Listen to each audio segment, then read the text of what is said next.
Viala. Merci Madame la Présidente. D'abord, au nom des collègues du groupe des Républicains, je tiens à vous exprimer notre solidarité sans équivoque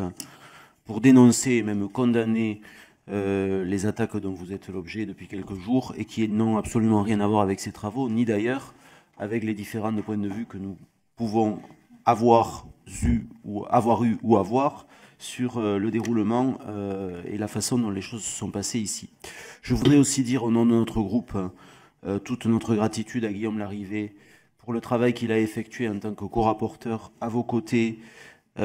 pour la précision avec laquelle il a souhaité que soient conduites ces auditions et pour, je puis en témoigner, le sérieux qui le caractérise habituellement, mais le sérieux avec lequel il a voulu que ces travaux soient faits. Je pense que ses compétences juridiques ont beaucoup apporté à ce qui a pu ressortir de ces auditions. J'en viens ensuite aux constats que nous avons à faire, qui pour moi sont au nombre de 3. D'abord sur la forme, vous déplorez l'ambiance de tension qui n'a pas permis que notre commission d'enquête fasse son travail dans de bonnes conditions. Moi, je voudrais souligner que, d'une part, personne ici ne peut être tenu pour responsable de la tension médiatique qui pesait sur cette affaire et qui continue de peser sur cette affaire. Cette tension médiatique qui émane, non mais mes chers collègues, ne vous y trompez pas, elle n'émane pas des parlementaires, elle émane des Français qui, à juste titre, exigent des explications sur des faits qu'ils continuent de juger inacceptables.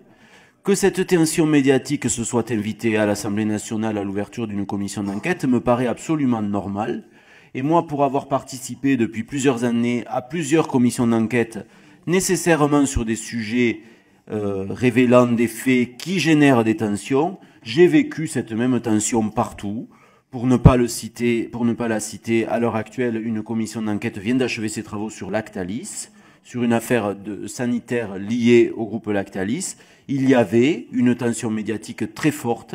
dans toutes les séances de la commission d'enquête, en particulier lorsque les responsables du groupe Lactalis ont été auditionnés. Ça n'a pas empêché la commission d'enquête de poursuivre ses travaux. Sur le plan matériel, toujours sur ce premier point, Madame la Présidente, il me semble qu'un certain nombre de demandes qui vous ont été faites et auxquelles vous avez refusé d'accéder, comme par exemple le fait que cette salle n'était manifestement pas adéquate pour que nos travaux se déroulent dans de bonnes conditions, une réponse différente de votre part aurait largement contribué à ce qu'un climat plus serein s'installe pour nos débats. Toujours sur la forme, lorsque vous avez modifié séance tenante en cours de route d'une séance à l'autre, la façon dont les prises de parole allaient être distribuées entre les députés, membres de la commission des lois et donc membres de la commission d'enquête, entre les groupes, ça n'a pas contribué du tout non plus à la sérénité de nos travaux, et ça a traduit, comme l'a très bien dit la collègue Untermaier, une forme de peur panique dans laquelle vous-même et la majorité vous êtes enfermés, à tort, puisque de toute façon, la peur n'évite pas le danger, et que nous étions là, non pas pour faire un procès à blanc, mais pour essayer de comprendre les faits qui avaient conduit à la situation qui avait été révélée par les médias. Sur le deuxième point qui est un point de forme, je voudrais dire que notre commission d'enquête, comme celle du Sénat, si elles ont été mises en place, avaient pour but, et pour moi ont pour but, de faire le jour sur un dysfonctionnement institutionnel.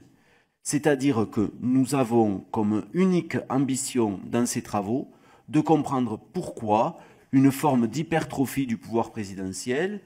de modification de la façon dont la sécurité du président de la République est assurée, alors même que des services d'État sont là pour ça, a conduit à ces dérives.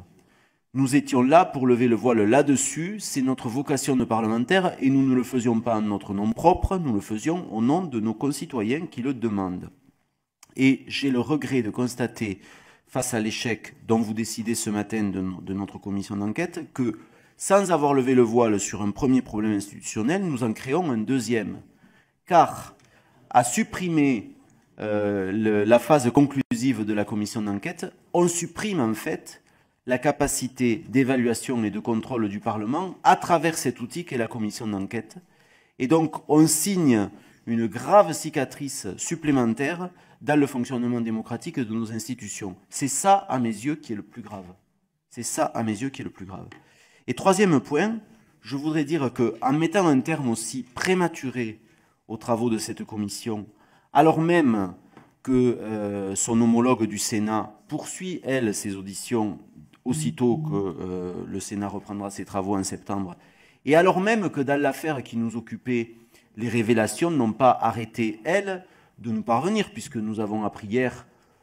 notamment par la voix d'un grand journal, d'un grand média écrit, que M. Benalla était venu ici même, à l'Assemblée nationale, en utilisant le badge dont on ne sait toujours pas comment il lui a été délivré, pendant la période où il était suspendu. C'est dire si l'affaire continue d'alimenter quand même un certain nombre de questions. Eh bien, en mettant un terme prématuré aux travaux de notre commission d'enquête, alors que celle du Sénat poursuit son œuvre et que les révélations continuent de nous parvenir, eh bien, nous trahissons la confiance que les Français nous font, ou plus exactement, vous trahissez la confiance que les Français vous ont portée, en n'accédant pas à leur désir de voir la vérité émerger. Et je pense que de cela, vous aurez des comptes à rendre. Voilà, je vous remercie.